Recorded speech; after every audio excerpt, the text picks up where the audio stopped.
त्या ठिकाणी आपण क्वेश्चन नंबर 23 सॉल्व करणार आहे. In the network shown cell E has internal resistance small r and galvanometer shows zero deflection. Okay, तर या ठिकाणी नेटवर्क दिलेला आहे, सेलचा EMF ई इतका दिलेला आहे आणि इंटरनल रेजिस्टन्स स्मॉल इतका दिलेला आहे, गॅलोनोमीटर झिरो डिफ्लेक्शन या ठिकाणी दाखवत आहे. If the cell is replace by a new cell of EMF 2E, तर या सेलला रिप्लेस करायचं नवीन सेलने ज्याचं EMF किती आहे तर 2E इतकं आहे आणि internal resistance 3R. Okay, keeping everything as identical then, तर बाकीचं सर्व काही सारखंच ठेवायचं. तर काय होणार, तर हा क्वेश्चन 2019ला आलेला होता. ओके, तर या ठिकाणी आपल्याला ती सर्किट डायग्राम पण दिलेली आहे. तर ही सर्किट डायग्राम दिलेली आहे. वरच्या साईडला आपल्याला रेजिस्टन्स कनेक्ट केलेला आहे R1 R2 आणि खालच्या साईडला R3 आणि R4 आणि हा cell internal resistance. Okay, cell दिलेला आहे या ठिकाणी, सेलचा EMF E, internal resistance R की K आणि रेओस्टॅट RH. ओके, तर अशा पद्धतीने आपल्याला सर्किट दिलेलं आहे. फक्त अजून सेल आहे, या सेलला रिप्लेस करायचं 2E ने आणि इंटरनल रेजिस्टन्स 3R ने आपल्याला रिप्लेस करायचं आहे. ओके, तर याचे 4 ऑप्शनपैकी काही ऑप्शन्स दिलेले आहे या ठिकाणी. तर पहिले 2 ऑप्शन या ठिकाणी दिसत आहे. The galvanometer will show zero deflection, हे पहिलं ऑप्शन आहे ए. बी ऑप्शन आहे current will flow from B to A. C option आहे the galvanometer will shows deflection of 10 divisions आणि डी ऑप्शन आहे current will flow from A to B.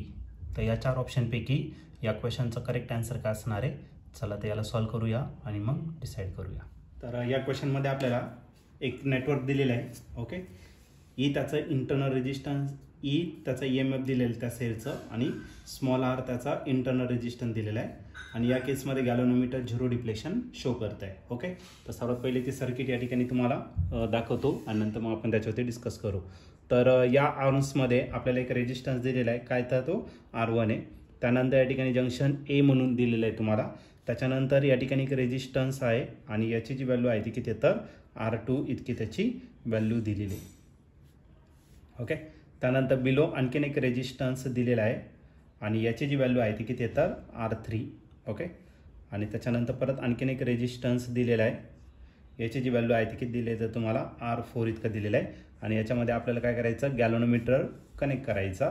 Okay, हा जो point आहे तो B दिलेला आहे. अशा पद्धतीने तुम्हाला हा नेटवर्क दिलेलं आहे. ओके, आता या नेटवर्कमध्ये आपल्याला काय करायचं, एक सेल घ्यायचं, त्या सेलचं जे EMF आहे ते किती दिलं आहे तर E इतकं दिलेलं आहे आणि त्याचं जे इंटरनल रेजिस्टन्स आहे, इंटरनल रेजिस्टन्स स्मॉल R इतका आहे.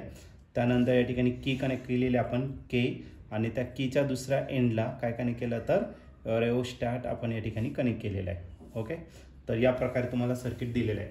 आता या केसमध्ये या सर्किटसाठी हे जे कनेक्ट केलं आहे सेलचा EMF E, internal resistance R इतका आहे, पण या गॅलोनोमीटरमधून जो करंट पास होतो तो किती आहे, झिरो. ओके, झिरो म्हणजे डिफ्लेक्शन दाखवत नाही, म्हणजे याचा अर्थ करंट जो पास होतो तो किती असणार, 0 मिली एम्पियर इतका करंट पास होणार.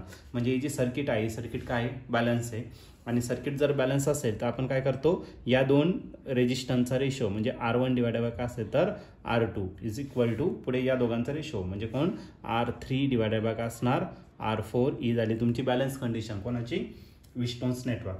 आता पुढच्या केसमध्ये काय दिलेलं आहे, त्याने नवीन सेल घ्यायचा आहे ज्याचा EMF जो आहे तो किती आहे 2E इतका आहे आणि जे इंटरनल रेजिस्टन्स आहे ते किती आहे तर 3R इतकं आहे. बाकी सगळं सारखं ठेवायचं आहे. Okay, keeping everything else identical, बाकी सगळं सारखंच ठेवायचं आहे तुम्हाला. सारखं जर ठेवलं, हे दोन जर सारखं ठेवले तर करंट जो आहे, आता हे सर्किट बॅलन्स आहे याचा अर्थ जो करंट पास होणार तो किती असणार 0, म्हणजे जो रेशो आहे तो तुमचा परत तसाच राहील. गॅलोनोमीटरमध्ये तुम्हाला परत झिरोच डिफ्लेक्शन या ठिकाणी दिसणार आहे. ओके, मग ऑप्शन जर बघितलं तर पहिलं ऑप्शन आहे the galvanometer will show zero deflection, तर गॅलोनोमीटर झिरोच डिफ्लेक्शन दाखवेल कारण की हा सर्किट बॅलन्स आहे म्हणून याच्यातूनच करंट पास होईल याच्यातून आणि याच्यातून मात्र झिरो करंट पास होईल. तुम्ही इथं सोर्स काहीही ठेवा जर सर्किट बॅलन्स असला तर. तो इंडिपेंडेंट आहे EMF वरती, सेलवरती इंडिपेंडेंट आहे म्हणून गॅलोनोमीटर शो झिरो डिफ्लेक्शन ही त्याचं करेक्ट आन्सर असेल. मग ऑप्शन ए जो आहे तोच आपला या ठिकाणी करेक्ट ऑप्शन असणार आहे.